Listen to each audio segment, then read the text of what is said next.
Big us, everyone. Thank you very much for all your love and support for the Kyokushin Shuffle. Thank you all for downloading the Forever the Student free ebook that I've been putting out there. The full edition of all the guests that I've had on the Kyokushin Shuffle will be out in November. A lot of work ahead of me and to my team and my wife as well, who supported me. But we have a very special guest here. I've been looking forward to get this Shihan on for a long, long time. He's giving up his time this afternoon. Everyone from Mackay, Queensland, welcome Shihan Trevor Field. Shihan, thank you so much for your time. Was my pleasure. Fantastic. Thanks for joining us here. We're going to have a fun hour chat. We've had a chat already, and this is a perfect example, listeners, of a Shihan that could have a very good lengthy chat with me for 5 hours plus. But we're gonna do our best to keep it to within the hour, respectfully, of course, and just sharing some of the highlights and just some factors in regards to the amazing journey that you've had so far. And it breaks the ice with the question, Shihan, how did martial arts venture into your life? And all respect, at the moment, I'm sure it's been over 50 odd years that you've been in Kyokushin. Yeah, that's true. It came about by a couple of friends of mine. We started in another style called Kempokan in Mackay. And Mackay is a long way up in the north. We're 1,000 kilometres north of Brisbane. So, we're a fair way up. And then we lost the instructor, and we were fortunate enough to have an instructor from Sensei Frank Everett's dojo there. His name was Ken Stevens. And we lost it. Some of the guys decided they were going to wait for the other instructor to come back, but a few of us decided we got a black belt here, and black belts up where we come from were like rocking horse droppings. so if you saw one, you just sort of thought, holy hell, what the hell's going on? Anyway, long story short, we trained for a while in Kempokan, switched with Kenneth's trainers. He was up there for a holiday with his partner. And he ended up staying for nearly a year, and then introduced us to the now famous and legendary Frank Everett, unreal, who epitomised the two words at Shihan Cameron Quinn's book for Frank. Yeah. And of course, Frank was a Melbourne or a Victorian boy, I think Geelong. Yeah, right. Yeah. Golden Gloves champion and whatever. And we all love Frank, and that's how we got started. Yeah. To train though, we used to drive down every 2 months to the Gold Coast and back on a weekend. Right. So a lot of us would work up. Couple of us would work up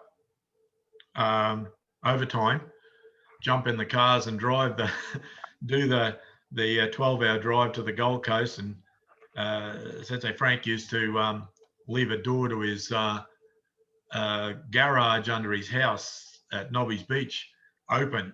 Oh, wow. And so we would lob in there at about 2 in the morning, up past 2 in the morning, and keep for a while. And we'd be certainly woken up. They'd be in the back park. There'd be people training at 6 o'clock. And so we're woken up, and we'd have something to eat, and we'd go down to the famous dojo at North Burleigh RSL Hall. And that's where it all began. There'd be a couple of hundred people out at the front area, because there's like an acre and a half or so out there. And the dojo itself, which is one of those rounded roofs places like from the First or the Second World War, it's still there. That was their head dojo, and still there is Shihan James Casey, Jimmy Casey. Jim Casey, yes. So it's wow. That's how we started it. Oh my God! See, there you have it. How cool is that? That is fascinating stuff. I mean, I was talking with Shihan Trevor Gary Vickers, and he had mentioned about Frank Everett from Geelong, from that way, and it blew me away that such another legend in Kyokushin had to go and help you Queenslanders out from Victoria. It's just how many? What's going on? Oh, that's cool. Hey, Shihan, so you've gone into this again. I mentioned it in respect of the year that it was, and you know, a Japanese style of art, a full contact karate style, you know, self-defense, all these words that, I mean, again, I just, you know, they wouldn't have been common, you know, like you said, a black belt walking around or being gestured in the streets. What was your thrill in the style of Kyokushin? Like the thrill of, as in what attracted you to it? Well, obviously, the style that we started with, we were fortunate enough to, although I had a lot of contact, being a Kempo um, style. And so when Kenny took over and we just got in, it just turned out North Queenslanders, I guess a lot of us like that challenge of it as well. And I guess we've seen too many movies to think that it was going to be all something dinky out there, you know. Yeah, and yeah. Of course, we all thought we looked like the guys in the movies, but nothing further could have been from the truth. Yeah. To say the very least, we were quite country. But and I'm not just talking about North Queensland. I mean, we all thought we were pretty hot back in the 70s, late 60s, 70s, and things like that. And I guess everybody does. But you only got to look at the first World Championship, which was an eye opener for us then. But if you compared with that with being the first World Championships in '75 with what we saw in 87 and 91. Wow. That's a good word. Yeah. But it's quite funny to go and look in some way. To me, it is, but exciting being part of the development to when Sosai passed on. So that was good. Yeah. So the art, I guess, and the style, you know, gave you the, you know, like you said, that challenge in your life at the time, and you know, you get, as I say, you get your hands dirty. And then did you train? Were you that person that loved training, staying fit, staying strong? You know, you would have had careers, your professional career as such, you know, blossoming, and how were you balancing that at such a young age, and then working towards, you know, the illustrious black belt? As it turned out, I didn't balance my personal career too well. And like a lot of us Kyokushin people end up, you know, divorced. But I got the good thing, I had and that's fine. We got on great. But I got my son out of it, Shihan Trevor now. So you know, and but yeah, we trained extremely hard, and of course I was one of the scary things that I can remember, apart from training with Frank, and there were so many guys, and there were a few black belts that came through, and of course we did the 40-man kumite grading. I did mine under Frank. Sure. And everything like that. But one of the was just very tough. He was a hard trainer, as we all are. And from that era, you had to, or you didn't survive. And one scary thing was that when we came up, we ended up with now Hanshi Taylor, but when Shihan Taylor came up with Nick Kujic and Peter Wolf at one stage, and guacamole. You want to know? I mean, you know, the level just went up. Okay. Not. I think partly because of those three guys coming up from Sydney, but it also from the guys, the ones of us that were able to get on the floor, because only the senior group is such a huge dojo. Right. And it just went nuts for about 5 hours, and we'd just gone, damn. And let's just say there was blood. Yeah. So, and also on the coast at the time, we had Brian Allison and Grant Radonich. Grant Radonich is a guy who represented Australia at the first World Championships. He actually fought Oishi, was his last fight. Oh, geez, yeah, right. And Brian, I did a lot of training with both of those guys because I used to bring them up to Mackay as well, apart from Frank, of course. Yeah. And so, you know, these the side of your again, you know, a black belt grading to work towards, was that your thing? Was that what was giving you, you know, some sanity towards your hours, your commitment? What was it? Well, pure luck, I think. The black belt wasn't something, and at the time, you really it's a strange thing, but you're just going through the grades, and I don't know that you really thought in those days that you'd become a black belt. Right. Like because a black belt was, you mean up there? Mm, I didn't visualize myself because what I was a strong guy. I'm a strong built guy, but I didn't think that, you know, it was going to be anything like some of the guys that you look at and go, well, I don't know if I'm going to be a black belt like that bloke or something like that. Yeah, But yeah. what happened, of course, the training takes over and you go up and all of a sudden you're staring down the barrel. Yeah. And the few of us, I just end up the head instructor. I had a couple of other guys, mates of mine that came through. And anyway, somehow I end up the head instructor. I'm not even sure now. I don't remember how that came about. Yeah. But we were competing in a lot of other tournaments and that around up this way as well. Yeah. And a lot of them were supposed to be these non-contacts and semi-contacts. Well, you never seen so much more blood in your life. And in those days as well, we being a sugar town up here, sure, we have the biggest man-made harbour in the Southern Hemisphere at Mackay, you know, at that stage. And it's where the sugar would be exported from and the ships would come in. So we would have Japanese, Koreans, Chinese coming in. So I've got a number of photos from those days. I don't even many from those. I got more photos from the first 10 years than I have in the rest of my life. Yeah. But I got a lot of photos of Japanese people who came and trained with us off those boats. And in those days, you would train. It didn't matter what system or what style, particularly for us up here, we would train with them. We had Koreans of all different groups. We had Okinawans. We had Japanese. Yeah, right. And Chinese. So yeah, it was quite interesting, and the way it went about, and then when you're trying to plan for him, I don't think I planned for a black belt, but it was expected, I think, of me that I was the first to go. So I was the first black belt in Mackay, graded in Mackay. Yeah. So and so it made it, you know, and the guys that supported me around me, and I still owe a lot to them. You know? And my wife at that time, who had to put up with a lot, you know, as they do. Yeah, no, that's right, and that's cool. No, thanks for sharing that, because it is a moment in your journey, because without that I guess challenge, or the way you went about it, and like you just gestured, you just went about it. You're all of a sudden now you're in the rabbit hole, as they say. You're definitely in.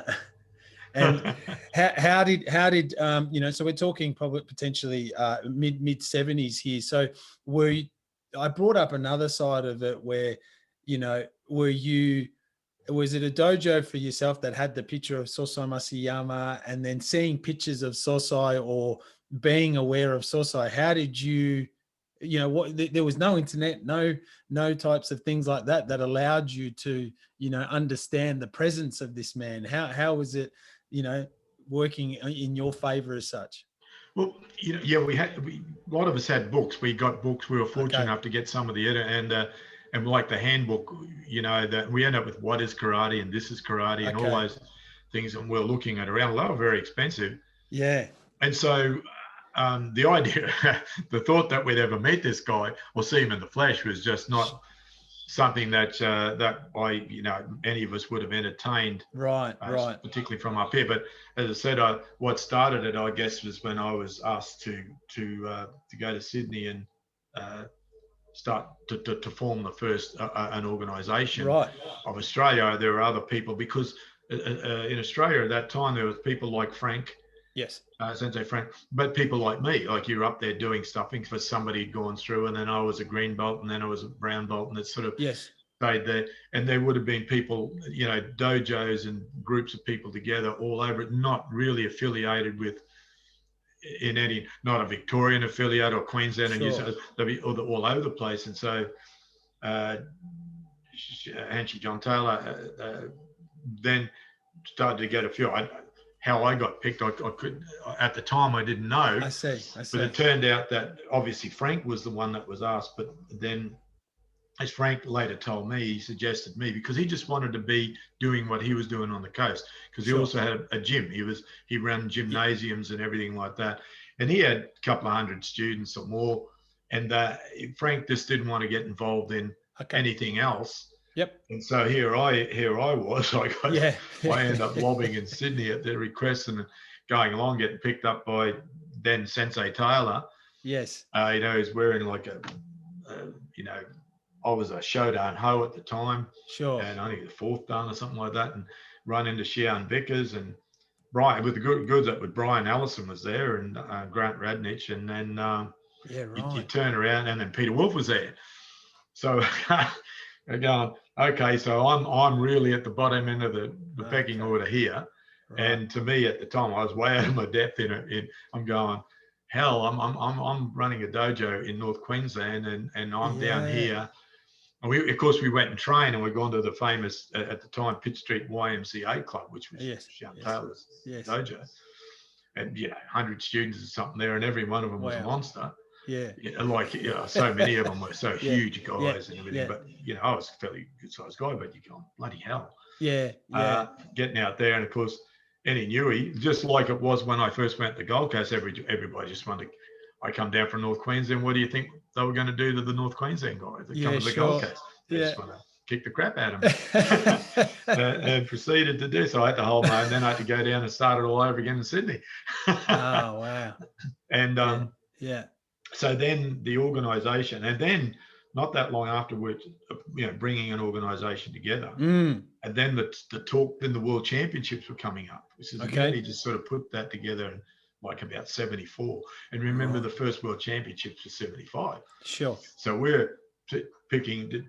Some people have asked me, did I have any say in picking the team? No, I didn't know half the guys down there forgot. I was too busy trying to get my head around being in an organisation and starting building that up. Yes. So the team got picked and, to go and whatever. And there was several fallouts. Some people dropped out and they got injured along the way and, blah, blah, blah. So then when that was all over and they come back, John Taylor floated the idea, what so we stage our national championships. Well, let's bring Sosai out, as it was Kancho at the time. Awesome. And it was like, doing. Say what? Yeah. And then because we were in FACO, or Federation of Australian Karate Organisations, which we competed in then, all of the states did, but it was decided that we would end up finishing that we wanted to have a genuine Kyokushin tournament knockdown. So we would be, we'd continue doing that, and we'd just see how the first one went, and we were going to stage it. I mean, how inspirational was that to stage it at the Sydney Town Hall? Okay. But it went over 2 days, and there's only 2 divisions in the first tournament. Oh, okay. I don't know if anybody's told you that. No, this is keep going. No, you're either under 12.5 stone or over 12.5 stone. Oh wow, it's stone. Yeah. Jeez.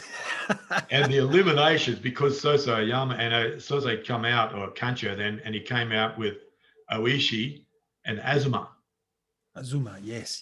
So they were, fighting, in the top 5 in the World Championships. From yes. So because we staged it 2 years later in 77. Yes. So us as the directors, Gary and I, we were not only sort of working there as well, but then we were going to compete we were competing as well. So we were organising, blah, blah, blah. So, I came down from Mackay with about 8 or 10 guys. Cool. 3 or 4 of them competed, but other guys doing it. Yeah. I had a young Brad Madam and Brad Hansen. They were 2 young guys from my dojo. Great. Both of them went on to become brilliant. We'll can talk some about them later. But yeah, for sure. The eliminations were done at Pitt Street YMCA in the weight division, which was upstairs. And basically they put some tabs on the floor, and everybody crowded. So many people up there trying to see it that they just about threw you back in the ring, like it got to the outside. Yeah. So we actually some people fought 2 fights on the day before. Okay. Which wasn't public, But so in actual fact, what happened at the at the tournament itself was the final guys. And we also, here's a beauty, we also did team fights. Okay. Yeah. So you had 5-man teams. So you're not able to go out there, and at least you didn't do any extensions. You either got to win, sure, draw, or a loss, of course. But so it was kind of funny. But yeah, that's how it came about. And there's a photo that goes around from those days, and I can still name most of those guys that were there, that were from the Victorian side, and and all of the New South Wales guys and the Queensland guys at the time. So we were quite a small team, and but we had some, we did okay, but it was just very daunting. Yeah. So you had to win a couple of fights, some of us, to get into the last day as well. And then, of course, you're going to march out in front of Mas Oyama. There you go. Yes. I'd already met him. John Taylor put me in a hell of a spot once, a true story. Go for it. We're staying at the Wentworth Hotel, and of course, being with the exec, we picked him up. John Taylor, we had, Kancho and Oishi and Azuma Shihan's senseis, they going up there with him. And we get up the top, and here's a North Queensland boy, right? We get up the top, and he's like, all right, Kancho wants to do this, right? So John Taylor throws me the keys to his car and says, you better go and park it. I'm from North Queens. This is Sydney. We don't have parking meters made up here. Yeah. Oh, no. And I'm sitting there going, where the hell am I going to park this? And if I do, we'll ever find it again. So yeah, that's what it was kind of like. Good thing. Yeah. Oh, that's very special to just get a base on that time and how that came to fruition, because again, you've shared it in a nice 5-minute summary there. I'm sure it took years and years and years of meetings and so forth, but well done to you all on that merit, because it did lead the way. And what an organization AKKA became and how strong it was. I mean, my Shihan Billy always gestures it in our conversations and how fantastic it was back then. And as all that may be listening to this, how good it was and back then, and those were the days, and these types of comments. And but for yourself, Shihan, you continue on, and then you build the Queensland chapter strong, like you mentioned then. And so did you go 270? So when was your starting point in going to Japan now? Did you go in 75, or did you start doing it just after that? This is my first trip. And then once it got to the 80s, I was there almost every year, and sometimes twice a year. I first started going up with Hanshi Taylor. Sure. And he would go up because in those days, he was the branch chief. So he was the branch chiefs that have a meeting at the All Japan Championships every year, and then of course at every World Championships. And a lot of times the branch chiefs would go up there. Also, there'd be the branch chief camp, generally at Mitsumine or somewhere. Yes. And just like they do after the World Championships. Yes. And that you'd go off and do these camps. So, and of course, every time you went up there, you'd be training in the Honbu, which is daunting enough for yourself. I mean, my first time going in there, I don't know what it's like. Everybody that's ever been there, when I went there and I said, "This is the Honbu." Yeah. I was imagining this great big, whatever. Yeah. And it was quite different, shall we say, there. But quite, as soon as you walked, as you know, you've been to the Honbu, I'm sure. As you know, you walk in the first door, you used to step into the first, immediately turn to your left, and you had to bow, because that's where all the uchideshis would be, the heads of the uchi. Then you'd walk through the second door, and of course you'd bow again, and you'd go up and over to your left to be the office and all of the ladies. And of course, being you're just bowing anybody that looked Japanese. It didn't matter. It probably could have been the cook or whatever, because you're not quite sure who they are, and you're not going to make the mistake of bowing one bloke but not the right bloke, bowing to the right bloke. So that's right. Cover the bases. That's it. But it was certainly very tough, and in there, and that sort of stepped it up. I think partly initially because of the nerves, but I remember the more I went and trained there, and the more you got into camps and everything, the more relaxed I was about it, because I feel at times we were just the speed that they use, how fast they count, that sort of takes you back a little bit. It's like when you get in a lot of people will get in a grading, and I'm sure everybody can, if there's anybody watching me, will attest to the same. When you get in the grading, sometimes the first 3 or 4 minutes you think, I'm not going to make it. You just like you think you're going to blow out. And, so that happened, a number of times. But and then of course, when you get into class, what surprised me at one stage, the first time, I can still remember the first time I went there, the guy that was taking the class was a brown belt, and I noticed that. I mean, here's all these senior grades there. There was a bunch of Kiwis over there too. And, you know, they had a few high grades, and I'm going, there's a brown belt taking the class. What's going, you know, I probably figured that if it wasn't Mas Oyama himself, then that's fine, who at that time I still hadn't seen or met. Well, I guess we'd met him when we were over there, Sure. but I mean, in the Honbu. But yeah, then we realized, oh, this is the Uchideshi, the way, because they're in charge. So, okay, that's the way it goes. And wow. We did I remember my first big man's night, which is on a Friday night over there, and got up there and we're training, and oh, this is good, we're training hard. And then all of a sudden you hear boom, boom, boom, and you're going, geez, what's it? You sort of, what the hell is that? And you realize it's the Mackay as you come up the steps in the Honbu, and you know. Yeah. And then that's when people like Azamar and all those guys started rolling in, and you're going, so they just skip the first hour and come in for the whack.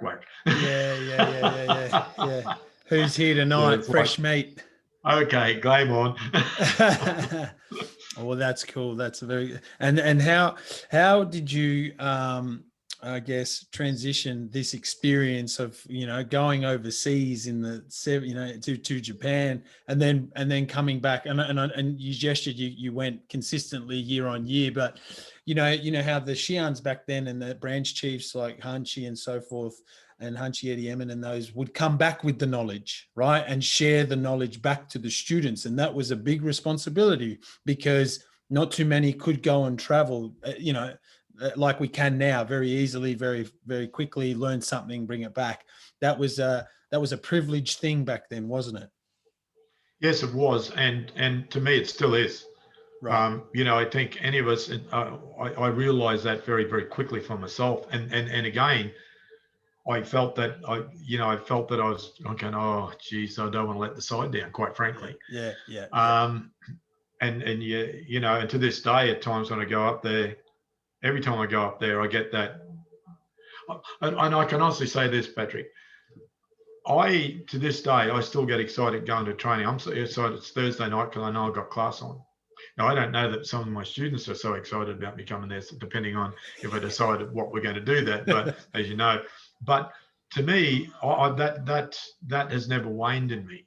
And if I ever felt that, and I've always said that if I feel like I have to go to training, I'll hang the belt on. Wow. I've never ever felt that I had to go to training because of blah, blah, blah. Sure. But also, you're right, the daunting thing about bringing it back.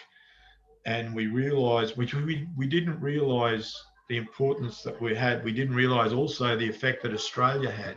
Sure. And on Japan and the others. We were one of the foreign leaders of people that go. That's us Aussies. We travel a lot, but you don't realize that until you go there. Right. And the Kiwis that were going there too. So we were over there, you know, probably amongst the top dozen countries that went there. But there were lots of us Aussies that were going up there and training in a lot of ways compared with other. Now, I'm not talking hundreds. I'm just saying. But we had quite a few that went and trained there for a couple of months at a time, which I didn't like. A lot of other guys did and went some time. And we even had a program which I'll skip a little bit, but to explain it, in the AKKA where we sent some of our promising guys, our brown belts, like now Shihan Wayne Hinchin, Shiro Romano, Stephen Veal. They got half a dozen of those guys were sent up and sponsored to go up there to train in the Honbu. How good. You know, and like Shihan Hinchin, for instance, was there for a full year. How good. And so we realised the importance, and also us who went up there, like I did with Hanshi Taylor, we got the two ends of the spectrum. You got the Honbu experience, but also then I got the meeting, because I was to take notes that if he didn't get it, and you know, those sort of things, and then I was to look at the fighters and the techniques and the blah blah blah, because he would get tied up being so busy with other stuff. And so the onus was also then on me with him to back him up with whatever we could take back, and so and then we started, of course, competing. In the early 80s, we started the Trans-Tasman Championships with Australia versus New Zealand, which is a great step up for both countries. Sure. You know, that means we had high quality competitors. Now, we may have been we were starting to get quite technically good in the early 80s. Okay. And with the size of the heavyweights and all that, and the Kiwis, they all loved to bash an Aussie. Sure. But we loved the competition, and I became the national coach then. And yeah, to get involved with them, I didn't care that they didn't like us. I mean, in so much as it wasn't a personal thing, was it? Whatever. Yeah. That was good for both of us, and it was good to start sharpening where we were quite blunt as far as our techniques. We thought we were sharp, but we weren't. Yeah. That was a big help, an international outlet straight away for a lot of us people, not just the competitors, but for the instructors, the trainers like myself, but then the instructors who had the people. It reinforced what they did. And, so that was great. Yeah, and we some people went up to Japan and started competing as well. And that was brilliant. Very cool, because that is a nice segue towards this little next chapter, so you've started to experience the organization growing and people coming back and training in Japan and getting that flavor, probably is a nice word, and bringing that flavor back to Oz and putting and instilling that into the next generation or the next champions, and then the Shihan Waynes and so on, that can get an opportunity. That's awesome, isn't it? To be sponsored to go and train for 3 months, 6 months, a year, and so on. So then fighters start to become very, very big presence, not just in Australia, because Australia then starts to become a very, very strong, candidate in tournaments. And you were, like you said, the coach at the time. You were appointed the coach. Can you walk us through a bit of that? But more so, I guess the world tournaments would have been the highlights, but also, that journey and how the fight, because Shihan Bill shares with me how the selection worked, how there was a real good structure there for everyone to abide by. And, there was a good why and a reason to become the Australian champion, to become the state champion. There was some real good incentives, to be paid for to go to Japan in a world tournament. There was some really cool things there, which I'd love for you to share if you could. Yeah, and I mean, if you look at the guys from 75, then the 79 guys went up, to the World Championships, and their standard had gone up because we'd had some experience. Then we were having the internationals. And then when we got the 83 boys, we were starting to become effective. I mean, and sometimes, a lot of times your effect may not be appreciated. Oh, you didn't get through to the final. Well, trying to get through nearly 500 guys in 3 days, if the minute you lose, you're out. That's not an easy thing to do. But what we were doing was getting people through rounds. The big thing was to get through the first round and into the second round. That, sure. Then the idea is to build on that. We get through the second round, see if we can make the last day. Because the last day, that's the final 32 with Sosai. Yes. So yes, all of those guys that were out there competing at the time and representing Australia were bringing back, and we were going. And also the carry on from the AKK, our national tournaments, put pressure on us because we're at the Sydney Town Hall. Then we went to Dallas Brooks Hall, and we went to the big venues all over Australia, in Melbourne and in Sydney. And lo and behold, what do? Sosai comes out to the second time to the Opera House. Now, wow. How many sporting bodies could turn around, let alone back then, and say, we're competing at the Opera House? Nobody would believe you. No. So you turn around, and that was the Australian champ. So that just lifted everything and lifted the standard. And that was the structure and foresight and attitude of the AKK executive. Sure. And John, and certainly led by John Taylor at the time. You had to have that. Do we think, oh crap, I would never have thought of, Sure. But by that time we were starting to get, I guess, a little not so much cocky, but because it's so much work. Yeah. But that's how we were getting really such a good sense, picking the squads, the teams that went over to New Zealand, the boys that went over there, and eventually, we were looking at expanding. And so by the time we, got through to the 83 tournament, and then we got to the, 87, you're going, whoa, we got Michael Young got through to the final 32, and, and so other guys, Peter Colts is there, so many of our great guys going through. Yes, yes. And a lot of times, as I started saying, I didn't finish that. It's not so much who you beat as but who you lose to. Okay. You know, so I'll just, being my student, I got a good handle on it. But you take, all right, let's look at Keith Bosler from Sydney. How did he go on I think it was the 87 tournament? Yeah, he lost, didn't he, in the second or third round? Yeah, to Yamaki. We laugh, but all respect, obviously. You Yeah. think Keith wasn't a good fighter? Magnificent. They all were. Every member of that squad that represented Australia, Wow. I can guarantee you they busted it for us. Mick Young in his and he went to 3 world championships. Unreal. To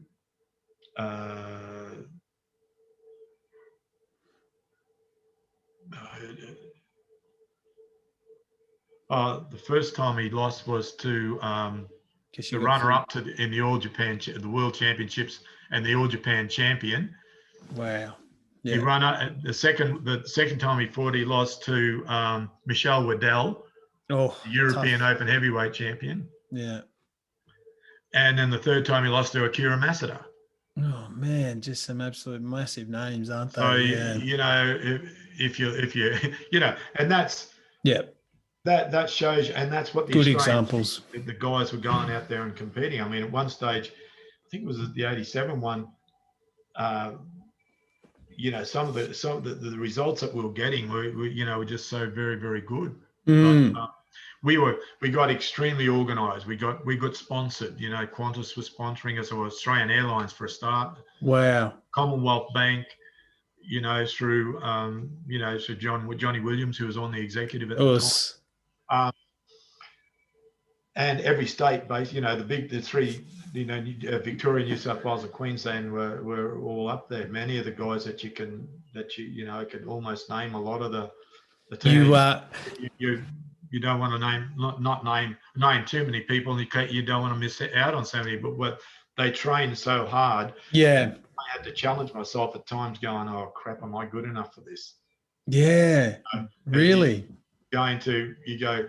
Because it's, when you see these guys coming on and then looking at the speed, looking at the strength, because we were regarded as we had a power fight, but we realized we needed to get speed. We needed to get speed. And to this day, we still need speed is a big thing now in fighting everywhere. But you've also got to be hard, and the hard has to be flexible. Yeah. I think mostly an attitude. That's the hard. Got to have a hard attitude. Yeah. Get out there and become the nice soft cupcake when you walk off. Yeah. Wow. Hey, geez, you've blown my mind, to be brutally honest with you, Shihan, because my mind's just gone into about 50 questions I want to ask you during that block. But I've got one more so from a teacher, from a coaching angle, is my passion on another level. And when you're seeing this talent, and when you're seeing the other countries, right, and they're doing what they're doing, and you would have a relationship with, the so-called coaches of those other teams, and you just gestured it. The Australian teams were starting to they had the hard side, but we needed to also bring in this speed element. How were the students, the squad members and the teams, or how were the executives of AKKA putting forward how this needed to be included? So do you get what I'm saying? So, yes, so I do. The message needed to be broadcasted, or else some of you would have just taken the message on board. What a hard challenge. It is, and I'll try to answer it sensibly. I looked at it. I found out by the hard way. We got all of these people that are going following our team and go to Japan, watch and compete, or if they're competing in a national or an international here, and they watch a Japanese instructor come out and they fight so well and whatever, but we end up fixing them up over here, don't worry, as we saw. But what the tendency is to look at the standard here and expect our guys to be able to do that by the next time. The approach I undertook was we're not going to get them to that straight away. We have to build that. They've already been where we are. So that's where they're showing. Now, the thing is that somewhere along the line, you'll understand what I'm talking about. If you go and copy that, then you're always going to come second. Correct. So I realized I had to train Australians with Australian Kyokushin. Right. They got picked for a reason. Their instructors had instilled certain things that they did very, very quickly. Yeah. The hard part was converting the very best that they did that would compare in some areas with the overseas guys, and then improve the things that they weren't so good at. And that, because I have to have when you're looking at that, you have to have an attitude change first as the instructor. Yes. Before that gets into the fighter. The fighters will go out there and execute extremely well, and you've got to be careful. The biggest problem that you had, if you're sending back, you're advancing some of the students, sending them back in their dojo, and their dojo pulls them back into they go back into the same routine. You understand? Yes. Yeah. So that's the hard part.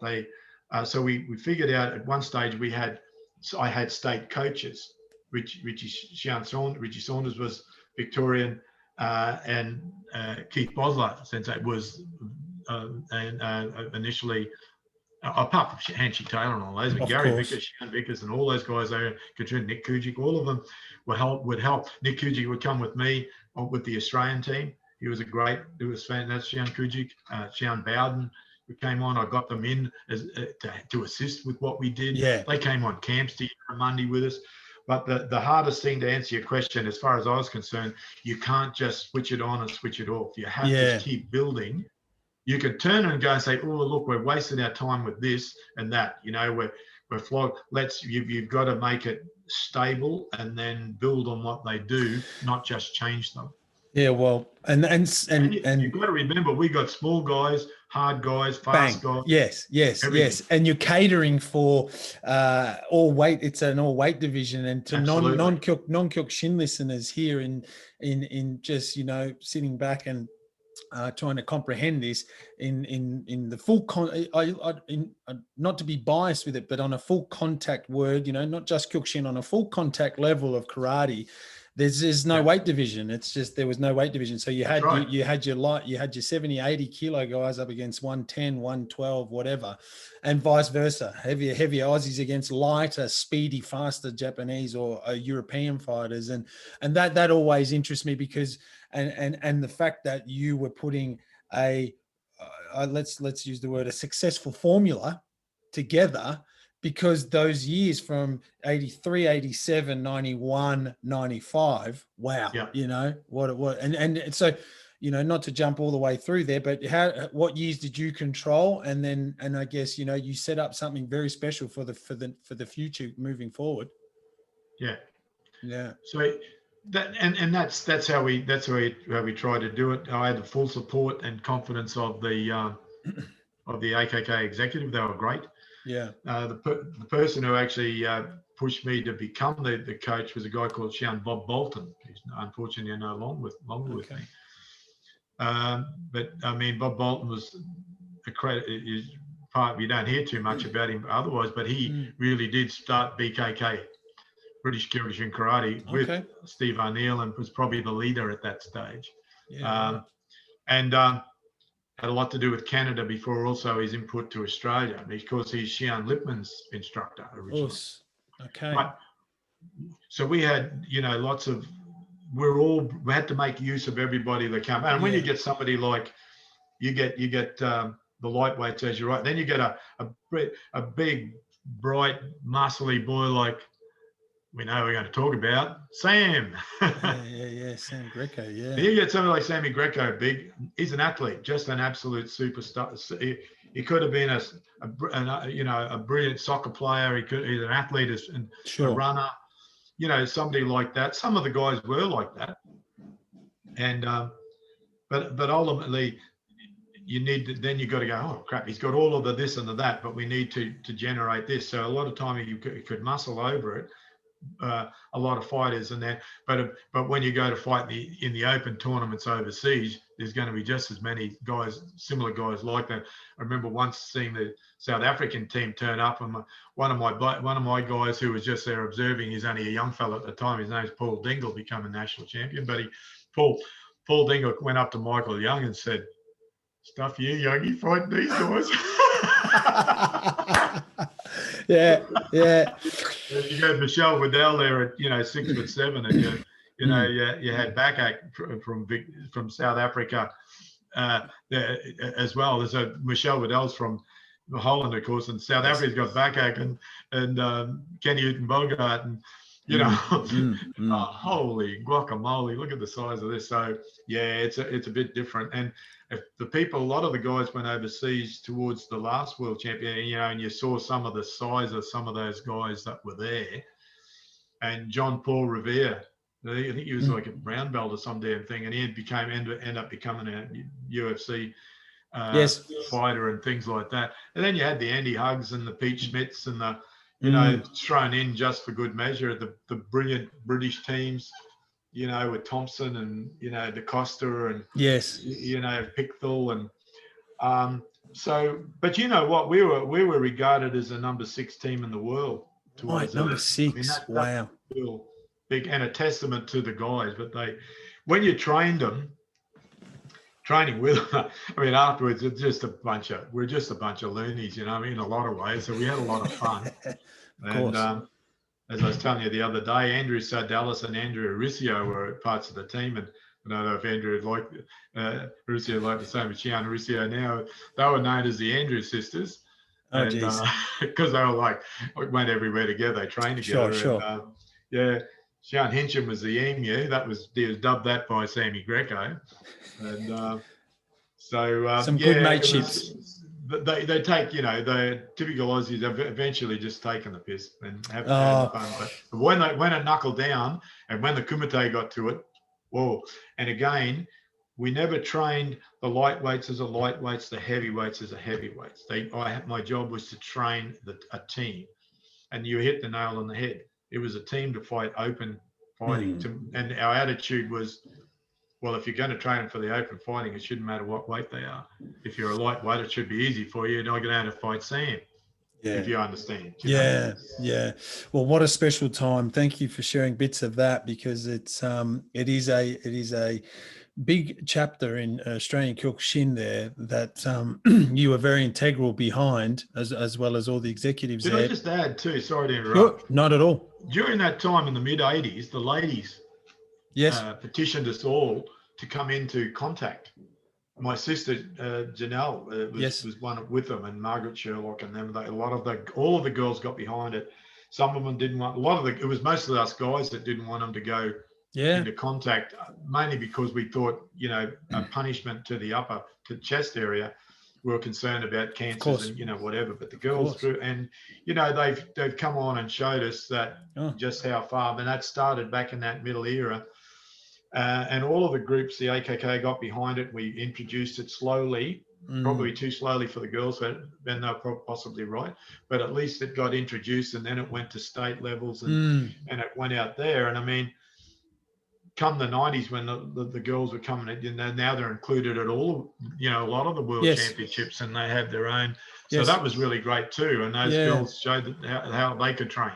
You know, they could just get up and do it as well. No doubt. And I mean, you know, to the ladies and females that listen to this, I'm doing my best in recognizing that. And I've contacted a handful that don't wish to talk, to be brutally honest. And I don't want to reveal names just because of the professionalism in it, but they're all special, you know. And again, in you gesturing that, then it continues to remind me to, you know, make sure that history and that era doesn't get forgotten as well, and gets brought up, you know. So in that side of things, you know, you have these teams, these successful, you know, these years and these, and then as you're gesturing all these names, which I love hearing those names, and I then I kind of gesture those names to my students who kind of look at me, you know. So the generation, and it's all a bit of a blur to most of them, because the footage is rare. The ability to see them now is not what you would have seen them in their peak, you know. And so what I'm alluding to here is, when you all come back, or when you're continuing to see and be involved with Australian Kyokushin, and then in the you know, and then Mas Oyama Sosai passes away in '93, and then all of a sudden you know, this, my signal is this, you know, instead of. Oh, exactly right. And just before I go, the last thing on that, like with the AKK, we staged once the Commonwealth Championships. Yes. In Sydney 88. Town Hall, and that just blew, you know, people away with the, you know, we're fortunate enough to get the top team from England come out, you know, and people got a chance to see Michael Thompson at his best, and the Costa, who was just unbelievable, and you know, but also because we had the lightweights, middleweights, and heavyweights, you know, so. And saw their team, their Australian team as a group in the lights, middles, and heavy, and just saw how good. But the standard, every country that was there just went off. And at the end, it was sort of galvanised by the last fight, which was, you know, it was a Kiwi of the heavyweights final. And then not much happened. Michael Thompson was with it, and Halley from New Zealand, a big giant guy, lovely guy, great, good karate man. And because Halley was so big, Michael wasn't quite sure how to get around, but he moved around like a cat if you ever saw him fight. Yes. And in the end, Halley was a bit of to and from, and it took quite a while, but all of it, they were encouraged. They were getting warnings, and we thought, well, they couldn't exactly disqualify him because, you know, there used to be time limits in those days. How long you only had 10 seconds to engage, or you're given a chewy. Sure. Of course, it wasn't happening. This is a final, so whatever. And then, of course, the famous back spinning kick from Michael Thompson that, you know, knocked Halley.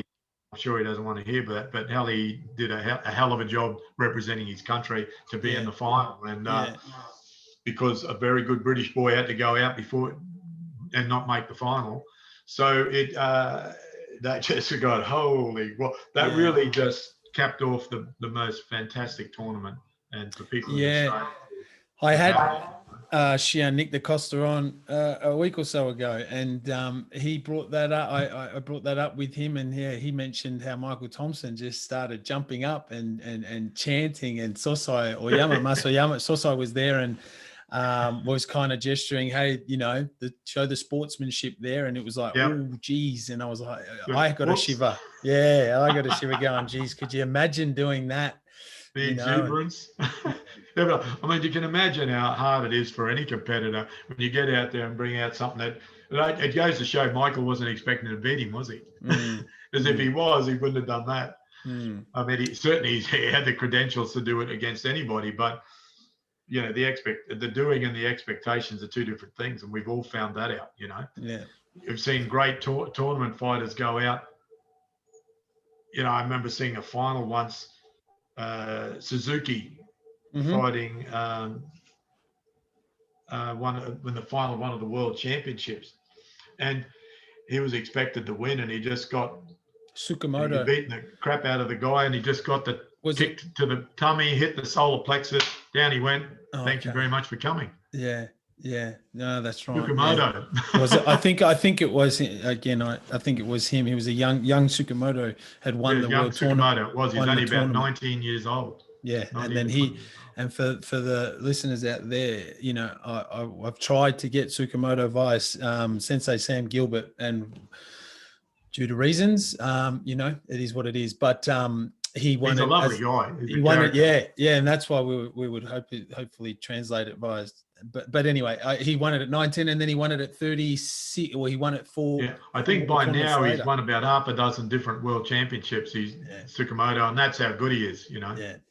And, Shihan, the momentum and this whole energy sounds just unbelievable, you know, and like I just alluded to, then all of a sudden, well, you know, in 1994, you know, Sosai passes away. Do you recall that, and how did you feel, and how was the you know, well, I guess it was kind of unbelievable at the time, but we ended up, the AKK executive all of us went to Japan. Okay. To the memorial, and that was something to see in itself. Sure. To be there at the memorial, all the family, and you know, all of that. I was a branch chief by then, so we were expected to go in with the branch chiefs group, and I think there's a lot of people there like stunned mullets, quite frankly. Sure. You're just going, what the?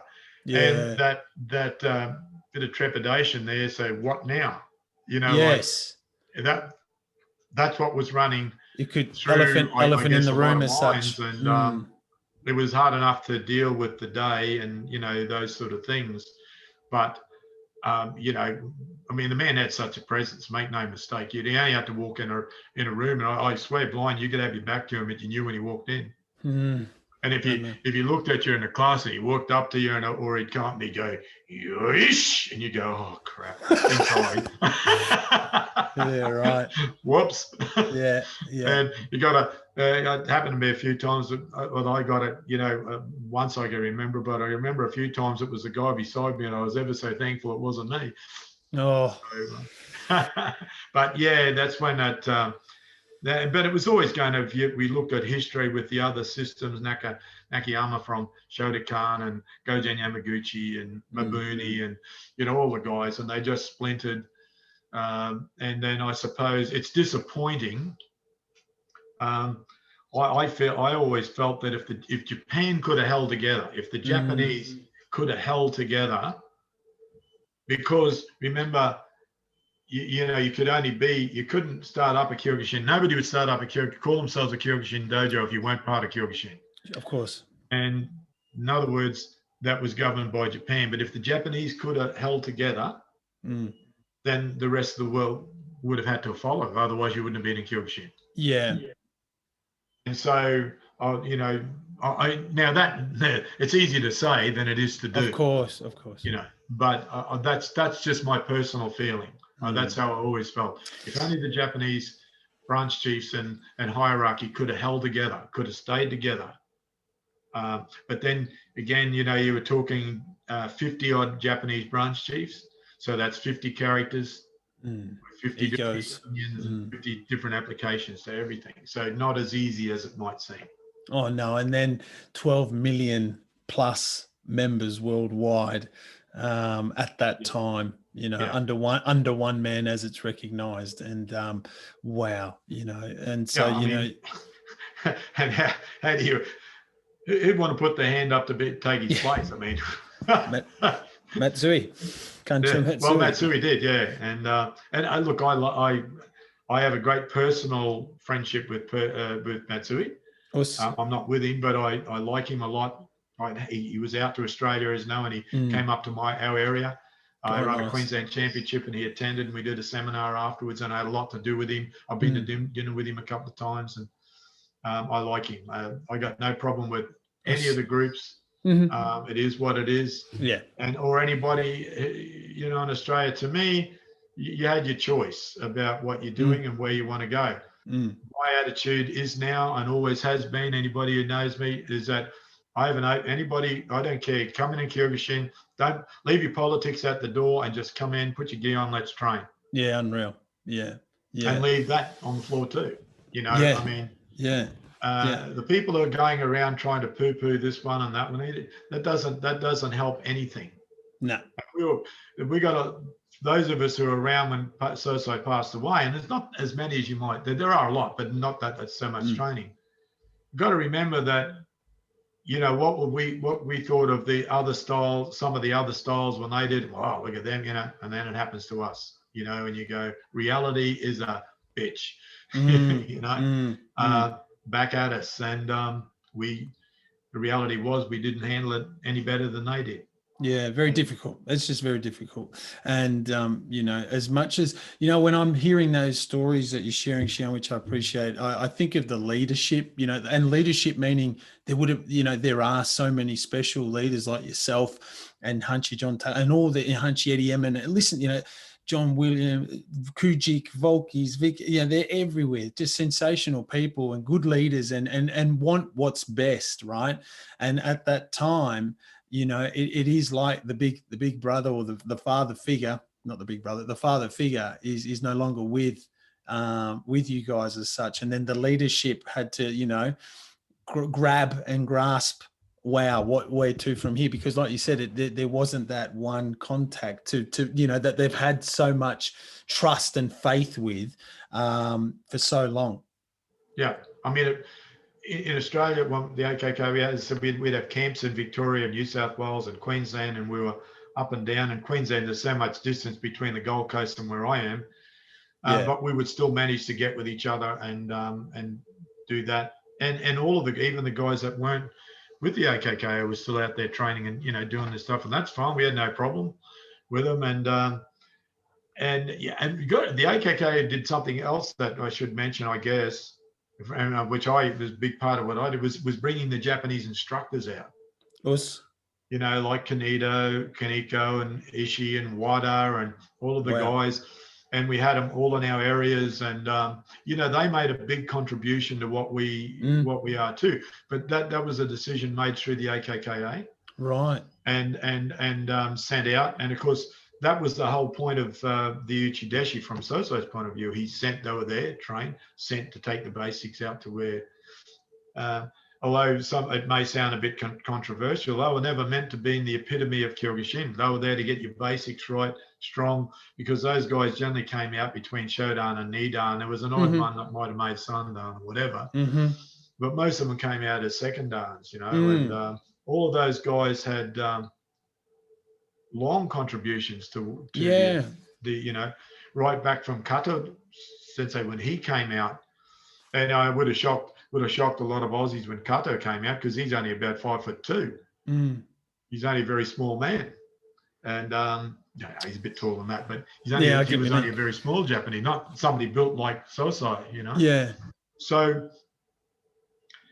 and we're fortunate. We picked up a lot, and I learned and it got drummed into me. I understood too by talking to a lot of these gun instructors. Yeah. From the other systems, like from the other countries, and so Joe Clarinino was the British instructor. He used to say, and Sosai, every time, if anybody ever trained with Sosai, what would he emphasize on? Power? No. Always technique. Okay. Always technique. Technique before anything, Power will come, speed. Speed's the hardest one to get. Power you can get to a certain amount and blah, blah, blah. Sure. But, technique still, and that's what we should still be working on, is our overall technique. Perfect. My phone going off, hold on. That's fine. And that's what the Japanese were sent out here to basically do. And then when we went over there, we train the same, and training with the British guys and training with a lot of the other guys. Then all of those senior guys would be emphasizing technique. So I picked that up and tried to adhere to that personally with everybody I teach. And of course, the first thing you've got to change is yourself. Right. It's like anything. If you're the first to go there with some things, some people aren't going to agree with you. Right. Some people may never agree with you. Yeah. But and same as with us, with our Kyokushin, with the way we fight and the leg kicks and that, a lot of people don't agree, don't like us. But the thing is, when you're doing those sort of things, persevere. Because if you just fall in with everybody else, that's what you'll come. Second, third. But do it within the parameters that Sosai gave to us and left with us. That's what his branch chiefs, which I'm one, were charged with doing, because we signed a contract. I don't know if you know that. Sign an agreement with him, and it tells you what he expects of you to do. Now, to me, if he passes away in that time, that's a contract for life. Yeah. And that's how I view it. Sure. That doesn't put me any better or than anybody else. This is just my personal view. Yeah, but I mean, that's why you've been doing it for such a long time, because you've obviously got that loyalty and all those words that come with it. You take it to heart, and you have a real big passion for it. Shihan, look at the clock. I always do it. And, we've had a wonderful chat. I've enjoyed it very much. And I know you've shared, again, a very small component. I'm sure you'll reach out to me later and go, mate, we've only just dabbled chapter 1. I've still got 20 to go to share with you. So, we can.